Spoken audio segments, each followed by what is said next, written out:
I'm Dr. Celine Gounder. I'm a physician, an epidemiologist, and a medical journalist. I'm a CBS News medical contributor, and I'm also the editor-at-large for public health at KFF Health News. Today, we're here to talk about reimagining public health. As you all know, public health is at a crossroads. Once the backbone of modern safety and well-being, public health is now under extraordinary strain. Years of underfunding, antiquated infrastructure, politicization of science, and pandemic fatigue have left the system fragile. And yet the stakes have never been higher, from obesity and opioid use to water quality, reproductive health, and ongoing pandemic threats. The list of challenges is as long as it is urgent. The call to a reimagined public health is partly a post-pandemic reckoning with the ways in which our public health system failed us. It's also a recognition that an already woefully underfunded sector is being called upon to do better with even less. Many will see silver linings and opportunities for innovation. And there are reasons to be hopeful, but there's also a good reason to grieve the damage being done and the preventable disease and death. I'm going to have each of our panelists introduce themselves, starting with Damon. Good morning to everyone. Damone Chaplin, Health Commissioner, Minneapolis Health Department. With his own cheering squad, I love it. Yeah. Good morning, Megan Ranney. I am an emergency physician, injury prevention researcher, and Dean of the Yale School of Public Health. Nice to see you all. Thank you. Good cheering squad as well. That's pretty good. Good morning, everyone. I'm Joe Betancourt, president of the Commonwealth Fund, also a primary care doctor. Nice to see you all. And last but not least, Good morning. I'm Rich Besser. I'm president of the Robert Wood Johnson Foundation, formerly a proud employee at the Centers for Disease Control and Prevention. So, Megan, I'm going to start with you. What does public health mean to the average person today, and should it mean something different? Thank you. I love this question. So I frequently joke that my parents, when I said that I was both doing emergency medicine and public health, were like, but what is public health, and why would you not just be a doctor, right? During COVID, I feel like that changed, and many people think that they know what public health means. But I would ask those in the audience, right, how many of you think that public health is all about government mandates and vaccines and maybe even lockdowns, right? I think that's much of the American public sense of what public health is. Or they think of it as public health as in it's free, it's lower quality, it is not the private sector, right? Folks also have this conception of public health as being something that is less than what others can get.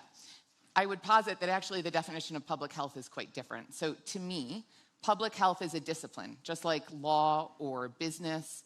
It is a way of approaching the world, defining and measuring health problems, figuring out what drives those health problems, trying out things to fix the health problems and measuring whether or not they work, and then scaling things up on the other side.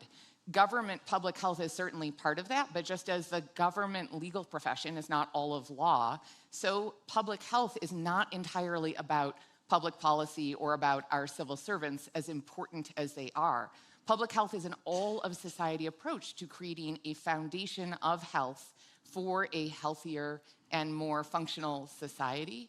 And I think that part of it has been largely lost, like that it is a way of looking at the world and again, creating that bedrock or foundation for what we all want and need for ourselves, for our families, for our communities, to help us function in a way where we don't have to think about health. Damon, what role should healthcare systems and even insurers play in advancing public health, and why aren't payers evangelizing the value if it's actually saving them money? That's a good question. I think part of it is the partnerships.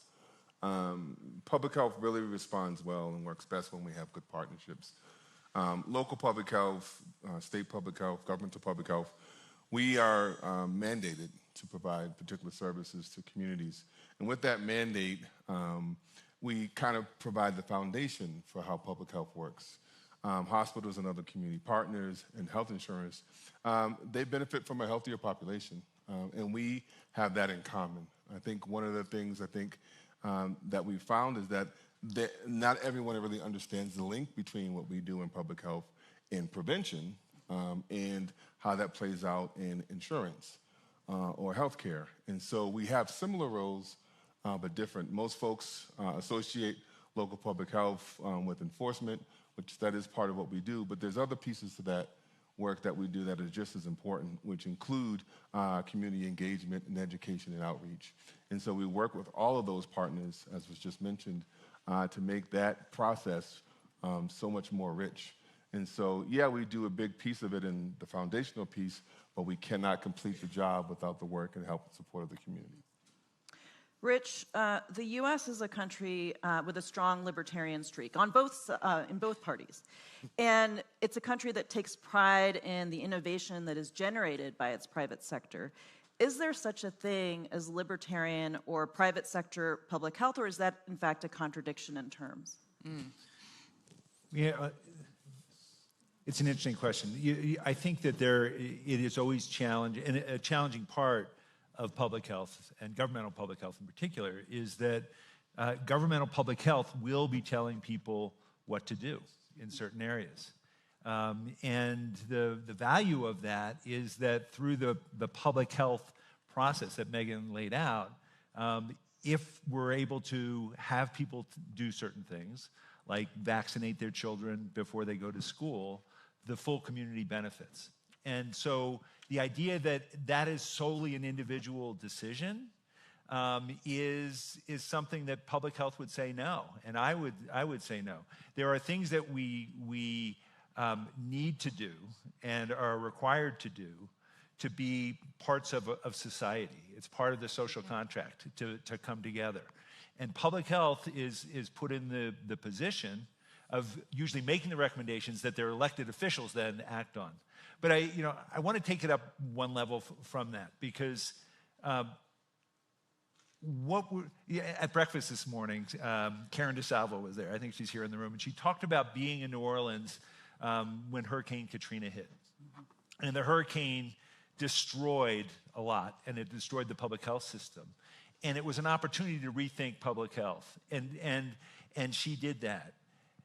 At the foundation, we are very focused on rethinking public health. In 2020, more than 200 health departments around the nation declared racism to be a public health problem. And it was a recognition that the public health system has never worked for large parts of our society. And so as we see this destruction of our public health system right now, there's that opportunity to center what Damon was talking about in terms of community engagement, to think about what would an anti-racist public health system look like? What would a system look like that didn't pathologize communities, but address the root causes of problems, which is what the public health method is all about.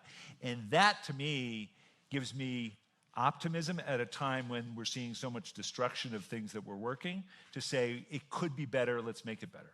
Mm-hmm. Joe, should we be moving away from top-down messaging towards something more horizontal in public health, something that's, Rich just touched upon, but more community-centered, more peer-led? And if so, what might that look like? Yeah, it's a great question. I mean, I want to build on a couple of points that were made. I think first, we have a public health imaging problem. I mean, there's no doubt that we're looking at some data on surveys of approval of public health in 2009, about like 43%, and it dropped to 34% post-pandemic. So we didn't start off at a good place as it relates to people understanding what public health is, how it benefits them. And part of that's, we're the victim of our own successes. Public health is everywhere and people don't know it. And people don't acknowledge the ways in which this incredible system, fragmented, without clear leadership, clearly not well organized, operates still for the public good. And so part of the challenge, I think, for us now is how do we frame not just the definition of public health, but a narrative that allows us to connect with common people, with everyone, to understand the importance of public health. And I think that's where we've perhaps fallen short. People's memories of public health right now, most proximal, are that kind of paternalistic, dictatorial, you need to do or you need not to do. And I think that's where we're really stuck. And so I think leading with the aspirational, all the great things that happen, that we're trying to do, And it's not about the tactics. I mean, we too, like many, released a report in 2022, the Commonwealth Fund's Commission on a National Public Health System. The tactics were all there. We need leadership. We absolutely need to better coordinate. We absolutely need to have stronger infrastructure and funding. But I would say the big problem is the communication piece. And if we draw examples of how communities across the country during the pandemic leverage community messengers, or we began calling them trusted messengers, but then we said, you know what, trust is earned. We're gonna go down there and earn that. We don't wanna lead with that. But that notion of people who look like you, who understand your life, who live in your community, but who could be champions for what public health is, especially given how people are getting information, is I think the battle in front of us. So I think not only it's not only who delivers the message, but how do we work hard to create a narrative, because there's no doubt that the opposition of public health is very skilled at co-opting narrative. And it's not just public health, it's equity, it's diversity, it's all things. And so I think we need to take on that challenge of not only who's communicating it, but being a lot more forceful, less about the tactics, more about the narrative and connecting public health to people. If I could briefly ask our AV team, I think somebody forgot to start the clock, just so that we stay on time. We got 3 hours, right? 3 hours until we... You guys, you're with Otherwise, us all we'll day. keep going and going and going, trust me. So that would be great if somebody could start the clock. Damon, you've spoken about diversity-driven excellence. Can you give us a concrete example of what that looks like in action at the city level in Minneapolis or in Boston or New Bedford, where you've worked before, and how it's helped shift trust and or impact? Yeah, I misspoke when we talked about it previously. It's equity-driven excellence, and equity being a cornerstone of good public health. And helping those who are most vulnerable is always good public health practice. And so a past example would have been Ms. Henrietta Lacks, her HeLa cells, which actually helped us propel and create the COVID vaccine that saved so many lives recently. That's part of that, looking at that diverse panel and saying, you know what, we are better as a community. We're better at public health when we include everybody in this process. Also, when we think about COVID, we think about the vaccine, right? But we forget about the comorbidities that kind of led to a lot of the deaths that were related to COVID. And those comorbidities, the prevention piece of that would be health first. Just creating a healthier population so that when we have these situations that come up like COVID, that the population is able to withstand, they have more resilience. And so that health first piece is a big piece of how we kind of have this prevention approach to public health. And then lastly, making sure that we focus on this we and not the me. Public health has always been focused on the population, engaging with the population, working with the population. And so moving further up channel to systems level change. And so we have really been really good as a society developing programs and services. And that's good. That's good. But I think we're at a point now, if we're reimagining public health, if we're reimagining health, how do we turn this and move further up to a systems level change for racism, around equity, around inequities? And so that's the movement that we're looking at in Minneapolis. How do we move further up the chain and deal with the systems level change, the policy level change? And in some situations, it's not about creating new policies, it's about removing the bad ones. And so all of that is in progress right now. And a follow-up question to the panel on that. You may remember the Ad Council campaign during COVID. It's up to you. And what we found in a lot of polling was it was the personal individual interest is what motivated people more than anything. So how do we message and communicate this idea of we in public health in that context? Well, I'll start. I think in public health, we think about there being kind of concentric circles of our work, right? So we start at the individual level, which is it's up to you. It's also the way that we work in healthcare, right? When I am working as a doctor in the emergency room, I am taking care of patients one at a time and having individual level conversations with them. But then in public health, you go from the you to the family, right? The next concentric circle out, and then to your community or your neighborhood, and then finally out to whole of society. I'll be honest, I think right now in America, talking about anything on a whole of society basis is a little bit challenging. And so I think starting to focus down on the you, but the you as part of a family or as part of a neighborhood, as part of a community that you're affiliated with because of lived experience, identity in whatever way, that is, to me, one of the places that we start. And it goes to Joe's point about narrative. I think it's about having those partnerships where we partner in terms of the development of the science, in terms of the development of the programs, but also in terms of the long-term sustainability. And my last comment here around kind of how we go from the you to the community is that when you think about sustainability, part of that has to be moving beyond the government or the healthcare to the individual or the family. It has to also be about involving the private sector, because ultimately they're often way better at messaging, but also way better at creating sustainability, which is part of how we've lost trust. Because public health shows up, the funding disappears, we disappear, right? So thinking about new creative partnerships that build that trust on the individual, but also the family and the community level feels super important to me. If I could just add, I mean, I think, ultimately we understand that as we try to communicate public health, people's perception of public health is also intertwined with healthcare. It's all a big thing. Yeah. So we just had a great conversation this morning with US of Care, who does great work kind of talking to people on the ground, and people's real sense of lack of trust, sense that all things health are profit-driven, that people don't have my best interest in mind. Why? Because everything's complicated, it's difficult. I mean, you totally understand why people have that perspective. And you could also assume that they lump public health into that. Yeah. We would argue we're the people who love and care and want to do the right thing, and we're doing it for the right reasons. But I think we're lost in that mix.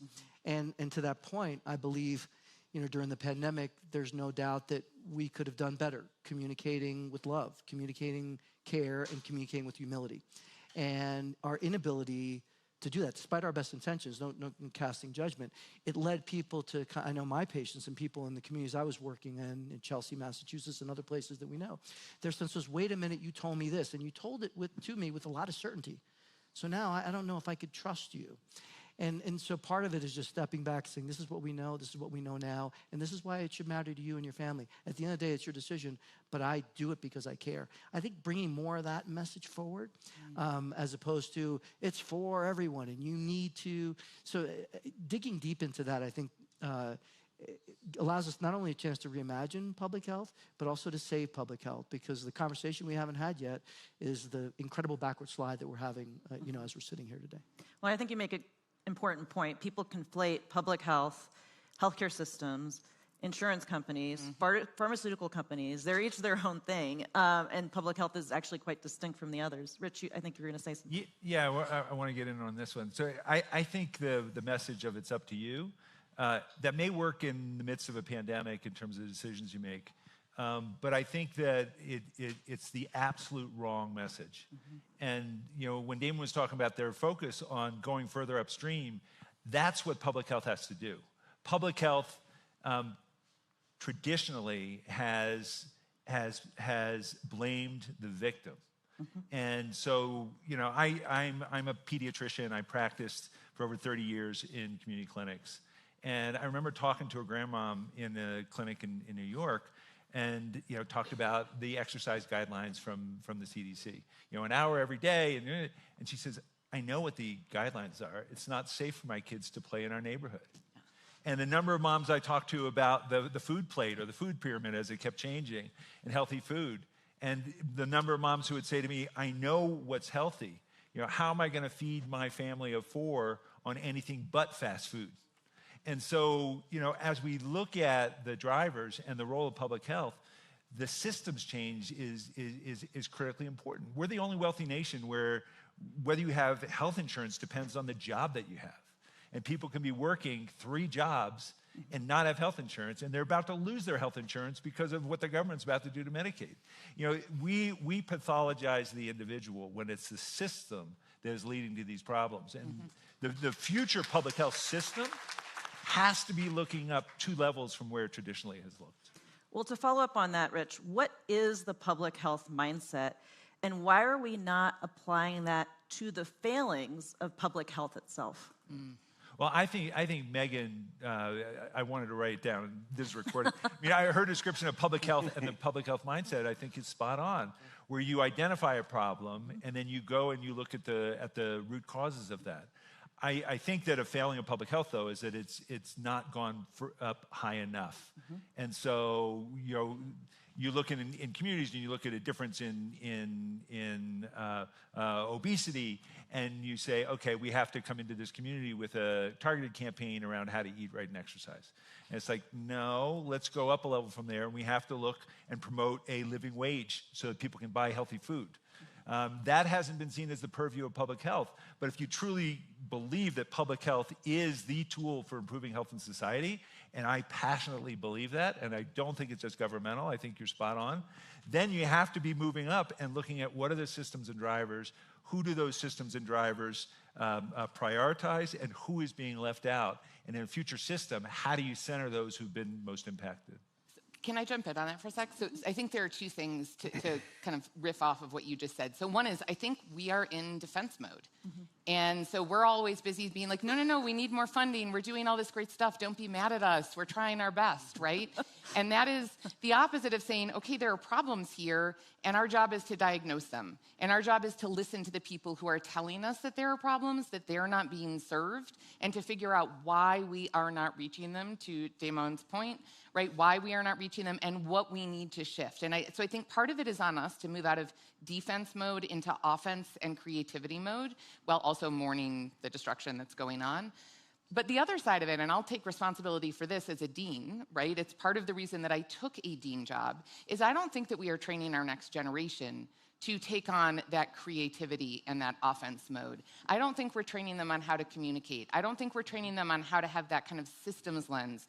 We're training folks in the, as we should be, kind of in the core skill sets of like, this is epidemiology and this is biostats and this is how you validate data. And we should know that, but we should also be training our public health students and our nursing students and our PAs and our physicians and others in that systems thinking so that they can then go out into the world and be leaders in how to create change. A few of us have happened to pick it up along the way, but it's not part of the core curriculum. And so I think we both need to move from defense into offense and think about who that next generation will be and what they can do to help create change. And that next generation may be people who then go on to work at Pepsi or to work at the labor department or to work in big law firms, right? And then they bring that mindset in and change those systems in addition to being in the governmental public health systems or the healthcare system. And can I just add, I mean, I think we really need to acknowledge that none of these conversations are new. Also true. And I just say that just because, like, part of reimagining it, many of us thought the COVID pandemic would finally give public health its like day in the sun, and everybody would feel like, yes, people finally see what we're able to do, you know? And even with these systems that are underfunded, but people, the adrenaline of everybody working hard towards one goal. And we thought that, I think many of us thought this is going to be the moment that people see it's not just about healthcare. This is about doorstep to bedside and back. And if we're going to prevent ICU, we got to be out in the community and doing these things. And so I think it does require us to look hard and say, yeah, we need to change systems. We need to educate people differently. What's missing? What are the key points? And I would argue the best evidence put in front of legislators and policymakers is no longer an effective strategy in and of itself. When we visit the Hill, oftentimes, you know, we get told, yeah, this is who we're hearing from, this is who we aren't, and they're deciding which is a priority based on who they hear from. So unless we, I think, activate those stories that you're mentioning, those students that we're calling out, those communities that we care about in a way that really cries for the things that public health aspires to do, we could define it, we could articulate it, we could talk about how all the needs are, but I think that's a challenge in front of us. Yeah. Go ahead. I'd just like to respond to them. We have health and all policies, right, that kind of flail between cities and states across the country. That's a policy. So the fight that we have for public health, it happens in the field, in communities, but it also happens in government. And so it's very challenging to get some of these important pieces across the finish line. Prevention is where we have to go, but before we get to prevention, we have to do a better job of analyzing root root cause analysis. And so we do that by including those folks who have lived experiences. And so for me, it's really about how do I be more prolific about engaging those folks with lived experiences and bringing them to the table, not just through opioids, but through poverty, through education, through violence. How do we really connect with those folks to understand what's really happening on the ground level so that we can have systemic change? Oftentimes we have policies and programs in place, but they don't make sizable change. It's because we're not hitting root cause. And so that's, for me, is the space that I'm circling around. And I'm really digging in and asking my staff and the folks around me and my colleagues, I want to pinpoint root cause and then drill down on it. Because we can eliminate and flatten some of these curves relatively quickly when we get there. As you say that, well, yes, kudos to you, but yes, but I'm thinking one of the things is, and Rich, you and I were talking a little bit beforehand, that I think kind of as we are in this moment of chaos and destruction, thinking about kind of what each of you asked about kind of, is it up to you versus the community? I think it's the same question for each of us in this room, is what is the area that we think that we can have influence in, and how do we activate the people within our concentric circles? So if you're working on kind of equity root cause policy in Minneapolis, if you're working on creating an anti-racist public health system, if I'm working on thinking about kind of trust and communication and how you link science and society, right? Like you're working on kind of some of the policy aspects around healthcare. And then what are each of us in the audience thinking about that is our thing that we can talk to 6 other people about and activate them? This moment demands that we not duplicate each other, but rather that we support and amplify each other. So that I can help you do better in Minneapolis, you can help me do better in terms of kind of training the folks that will then come work with you, right? And so on and so forth. But I think each of us here have a role to play. And Celine, you have that role also in media. And I'm curious, can I ask the moderator a question? You may. Okay. So how does media tell public health stories? They don't very well. And I will tell you a few reasons for that, and I would love to hear Rich's take on this too. So there is a template for how you tell a story in media. You have a hero. The hero faces a challenge. The hero overcomes the challenge. So if you've ever read Joseph Campbell's Power of Myth, Star Wars is a great example. The Star Wars movies are structured in that way, and that is how you are told to structure a story, especially in television. So that's number one. Number two, they don't want depressing stories. So they want something where there is a solution, because people, and I will say this is, everybody's here is responsible for that. You tune out when it's depressing. You don't want to engage. How many people here have said, oh, the news is so depressing for my mental health, I am not going to engage, right? I think everybody here has done that at some point. So, how do you address that? There's something called the solutions journalism movement, where they're really trying to focus on what are evidence-based solutions. But then, the next problem is that if you talk about evidence-based solutions, that may be seen as partisan. So then they revert back to health tips for you. And this is the fundamental problem in how, the challenges we face in trying to cover public health issues in the media. Rich, I don't know if you want to add to that. Yeah, so I spent 8 years at ABC News as the medical editor and correspondent. And, policy stories don't make good video. And the number of times I was told that, you have a community, a house burns down, the neighbors come together, they rebuild the house, the people are seen walking in the front door, and it's like, oh, everyone cries. It's absolutely beautiful. A story about why a particular community is losing their homes because of predatory mortgage practices and the change that you need to make there to keep people in their homes, not good video. So, the number of times I was told that the stories I wanted to tell about health disparities, about health inequities wouldn't work well on TV, it was just unbelievable. And in the end, it's why I wanted to get back to a mission-focused institution. Media is not about improving health. It's about getting people to watch. It's about, I'm talking about commercial media. I know we've got solutions journalists. We've got incredible journalists, many of whom we fund, who are trying to effect positive change. But when you look at a lot of the mainstream media, that is not what they're looking for. Maybe the good news is people are tuning out of mainstream media in larger ways, right? So maybe this is an opportunity for us to say, you know, if in mainstream media that's not a good story, clearly there's other people out there who are telling all types of stories that are resonating with people. So maybe that's part of the reimagining piece of public health. I love that. I'm working a lot with Caitlin Getolino, who runs the Substack, Your Local Epidemiologist, and we've put together this kind of collective of social media science and public health people who then kind of go and share facts out. And I think there are new ways for us to think about it. My worry, though, is that goes, you know, she has 500,000 subscribers to her Substack, but those are people who have already identified themselves as being interested in health and public health. And so I keep coming back to kind of how do we widen the aperture, or to Damon's point, like how do we get the folks that have not thought that talking about health was for them, how do we get them to tune in and listen? And I do think mainstream media still has a role to play, but we can also be creative. She set you up with that question, by the way. No, it does have a role to play, but it means you also can't tune out. That's a great question. Right? You can't tune out when the news is too depressing. That's right. You need to engage with it, and you need to figure out what your slice of it is, you know, to echo what Megan was saying. What is your slice to tackle in all of that? And I would say, just to add to that, there's a piece of our group that we miss, our youth, right, our young folks. The challenge is how do we make prevention and public health sexy? And they do a great job of that on social media.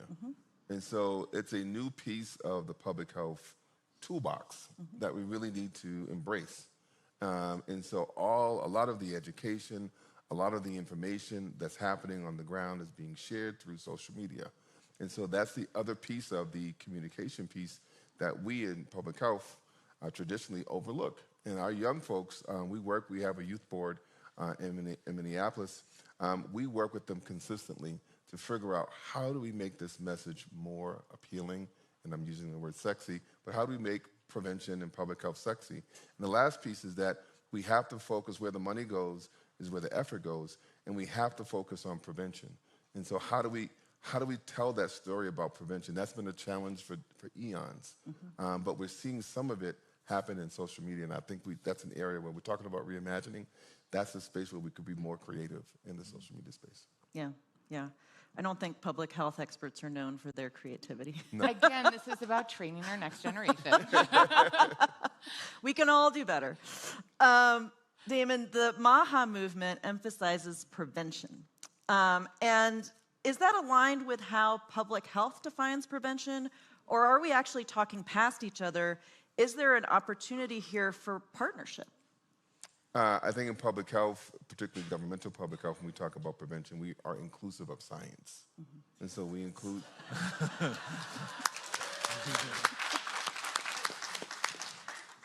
And so I want to make sure that that's probably a distinguishing piece there. There's primary prevention and there's intervention, which is secondary prevention. And so in public health, we try to get upscale. We try to get up to primary prevention, where we make policies that make sense, that helps everyone and excludes no one. And so I think some of the prevention that we've heard about over the recent months, there are pieces of that prevention process that exclude certain people. And I think for us in public health, we are, as I mentioned before, we carry this we statement, not a me statement. Rich, I have one more question for you. With the new administration prioritizing telehealth and primary care over traditional CDC-run public health programs, is this a pivot away from public health or just a reframing of where it lives? You know, I think that anything that could be done to expand access for telehealth would be terrific.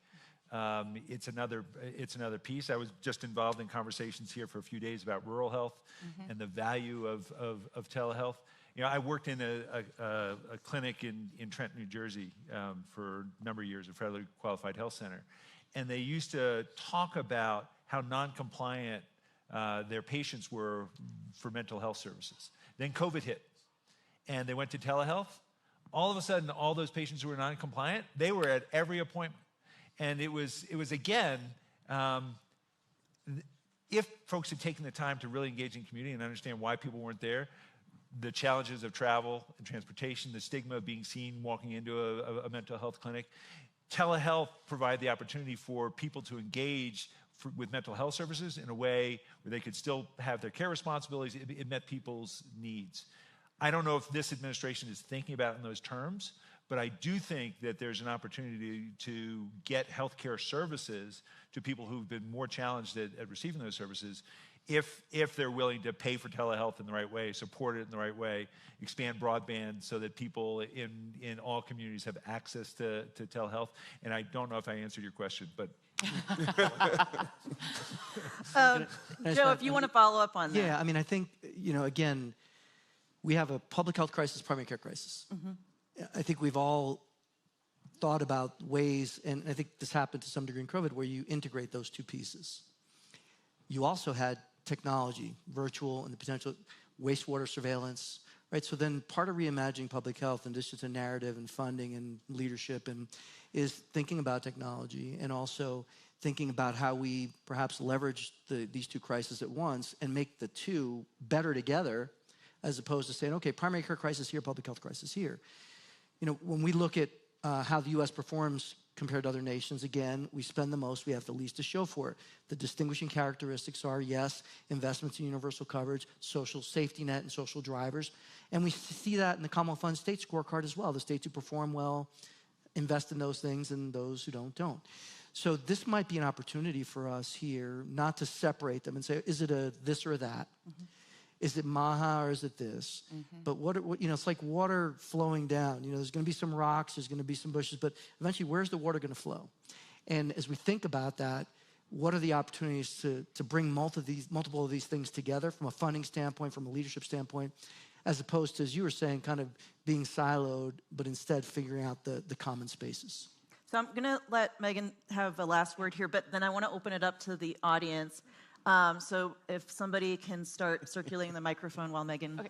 So I'll be quick so that we can have lots of time for questions. But I'm just going to kind of offer to your point around MAHA that one of the reasons why folks have gotten attracted to the MAHA movement is because they feel that they've been let down by the health system and the public health system. And if we are truly here for health for all, we need to talk to people in the grassroots. I have been privileged to be in conversations with folks who identify themselves as being part of the MAHA movement, who are there because they want their kids to be healthy, because they have family members who have been addicted to opioids and felt that they were lied to by Purdue and by the pharmaceutical movement, because they can't get mental health care for their family members, or because they can't get a primary care doc. And so I think distinguishing the politicians at the top from the grassroots is super important, and figuring out how we can provide more accurate information, but also better systems truly to all, is part of our job in public health. So. Good morning. I'm Dwayne Proctor, CEO and President of Missouri Foundation for Health. Yay. We are a health equity foundation. We aspire to be anti-racist, and we use community wisdom in order to make our strategy decisions. And just to compliment my colleague Joe's statistics on trust of public health, in Missouri, it's a different case. It's always a different case. 60% of Missourians trust their local public health department, making it the second most trusted local institution after fire departments, ranking ahead of police and public schools. 89% believe their LPHA is transparent when sharing information about public health issues. 70% rate their local public health agencies as consistent and reliable in delivering services. 83% of Missourians support increasing public health funding in the state. And I'll do one more. 86% rate information received from their local public health agencies as unbiased and accurate. So I think the conversation has been about nationally public health. But I think in the local level, there may be differences in opinions about how trust is with local public health agencies. But it's been a great panel. Thank you. And that's an important point, because public health is very much state and local. Yeah. So. Local, no doubt. Over here, the one with the, there we go, the vest. Thank you. Hi, Megan. Hi, all. To your point, Megan, about institutions failing to prepare students for practical and innovative global public health experiences. I'm a fourth-year global health student at the University of Iowa. I'm curious, what should students like me be asking for or demanding for from our institutions to become more proactive, creative leaders in the public health space? Well, you should come to Yale, but no, I'm just kidding. You can make that happen, Drew. It's just one big recruitment event. No, just okay. So I'll say, I mean, I think that we need to talk about communication and about marketing, and that's one big thing. We need to teach people about business and how you actually run a sustainable program. We need to teach people how to work with policymakers, how to advocate, how to write a policy memo. Those are a few skills that I think are essential that we're not often teaching. Although there's theoretically core competencies that we check off, the reality is in the day-to-day, you're not getting that kind of practical hands-on experience with real-life leaders who have thought about how you create strategy and how you balance those competing interests, which again, I'm very proud of a lot of what we did during COVID, but I do think that sometimes we over-indexed on stopping infection, particularly at the point where vaccines were widely available, versus all of the other health outcomes. So it's both the science and the society, and I would ask for that exposure to that humanism, that liberal arts, that kind of wider world perspective on what health consists of. I don't know what you guys, yeah. Great panel, everyone. I'd like to hear your thoughts on why don't we ever celebrate public health when it goes well? Public health is that field where public health goes well all the time. The sidewalks we walk on, the way buses move through our cities, our drinking water, it can fail too. But public health works every day in communities across the country. What are your thoughts about actually celebrating public health when it works well? Well, let me turn that back to you, actually. How do you tell that story, given what I just told you about how you tell a story? Well, I love the college student. So long-time public health educator. I've worked on a college campus for 25 years. The youth, right? Our next generation of public health educators. I tell you, come to a college campus and watch public health done well, and you're going to have vibrancy and creativity and innovation, maybe that way. Sex, drugs, and rock and roll on it. Making public health sexy again. Who else? Over here? Greetings, everyone, and good morning. My name is Ashley Gripper, 2018 Health Policy Research Scholar and faculty. Yes, funded by the Robert Wood Johnson Foundation. And also faculty at Drexel University in Philly with the Ubuntu Center. Dr. Rainey, you mentioned that it's up to each of us to figure out what our spheres of influence are and how we operate within and across those spheres to improve public health. Mr. Chaplin, I love that you spoke about the importance of learning from and engaging people with lived experience so that we are addressing root causes. Many of us are public health practitioners and researchers who have lived experiences with health injustices and inequities. We do this work because our lives and our families and friends' experiences are why we must be in these spaces and take up space in the process.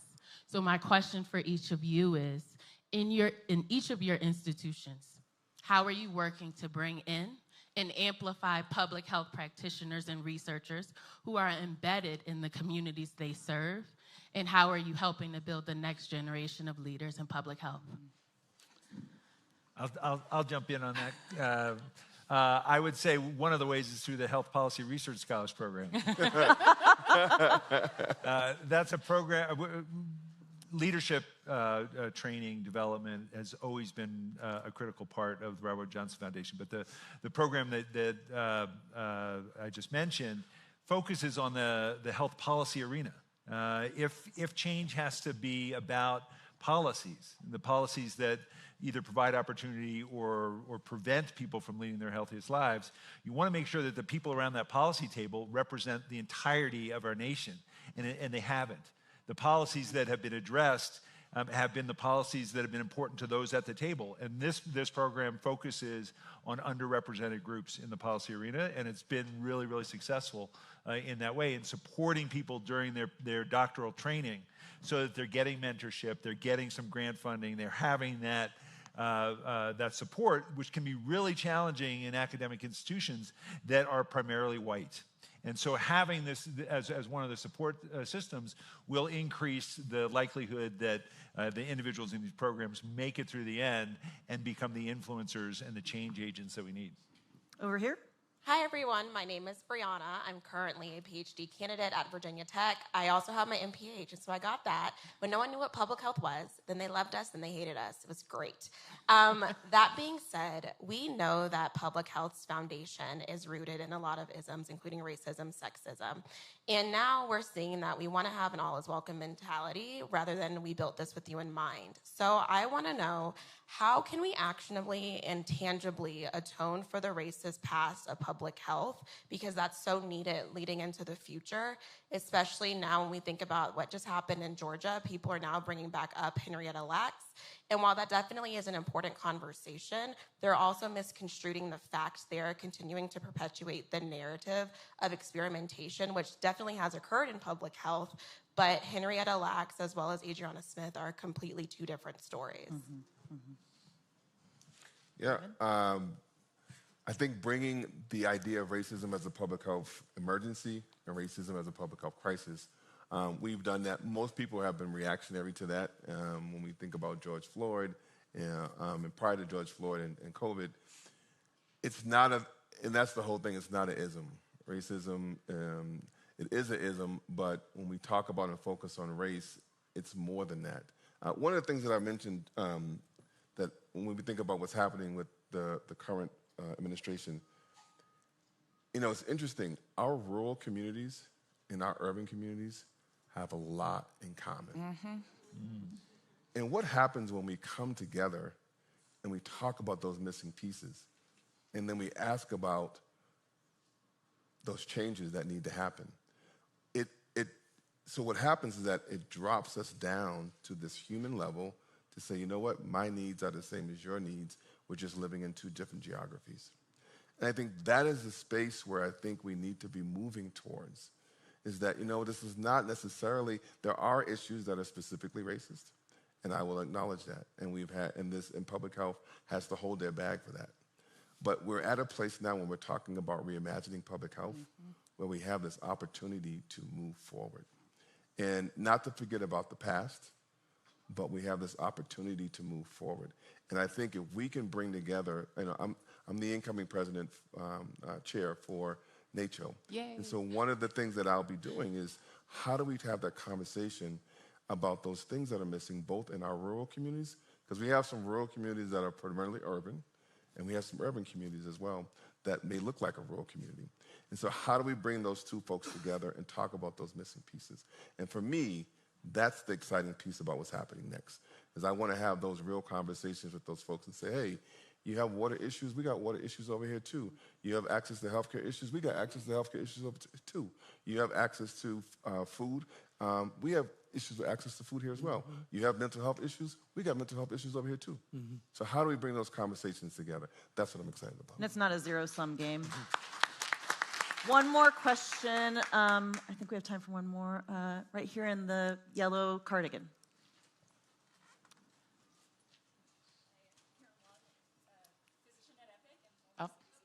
Okay, mic's not on yet. Hi, I'm Karen. I got you. I'm a physician at Epic and a former CDC epidemiologist. And my question for you all is, a lot of people who work in public health are facing a lot of burnout, a lot of demoralization. How do we motivate people to go into public health and invest in that career? Well, particularly when people are being fired, right, and losing their jobs and being defunded. I just say, somebody came up to me yesterday, student, just phenomenal, and she said, I'm in medical school, and people keep telling me not to go into primary care because I'm too smart, and primary care is dying, right? And what I try to advise young people is, you're going to get a lot of advice, and the well-worn path is not always the best one. And you cannot underestimate the power of passion. And you mentioned lived experience. And I think this requires us to have that courage. I mean, my advice to any student would be like, look, we're in a troubling place, but there's incredible opportunity, and the future is yours, in your hands. I mean, so yes, it will be tiring, it will be exhausting. Sadly, it's part of the journey. but the success that you achieve and the wins that you get fill your cup in so many powerful ways with such meaning that you hope there's more of that than this. So I try to just, I would try to be inspirational in that way. And I think we need to encourage young people who are aspiring in the space to create the public health and the future of the health and well-being of Americans that they want, that incorporate all these things, including not just always chasing the shiny things. I mean, we talked about, how do we create a better story for public health? We're always chasing the shiny things while we know that primary care and public health are the foundation for all things health. And so how do we kind of shape that narrative as well, I think is really critical. Megan? I will just very quickly add that what I tell our incoming students is that being trained in public health, again, provides you that foundational disciplinary approach to the world that you can use in 1,000 different jobs. And we need you more than ever. This country, this globe is going to need you more than ever. There is actually no moment like right now to get this training. Well, and an also all of society approach means you're weaving public health into every single sector. And I would just, one last point, I think entrepreneurial. And entrepreneurial doesn't necessarily mean you're going out to start a new for-profit business to make a ton of money. It could mean you're starting a new community-based organization. It could mean, a new nonprofit. It could, public health does not have to be applying for EIS and staying at CDC forever. Although that's awesome. Which is, Yes, I have a lot of friends who've done that. But that's not the only path. And so think a bit more broadly and creatively about the different ways in which you can practice public health. So I just want to thank our wonderful panelists. Thank you. Thank you. I wish we did not have to follow the clock here. I'm sure we could have gone for a lot longer, but really appreciate all of you as well. Thank you. Thank you.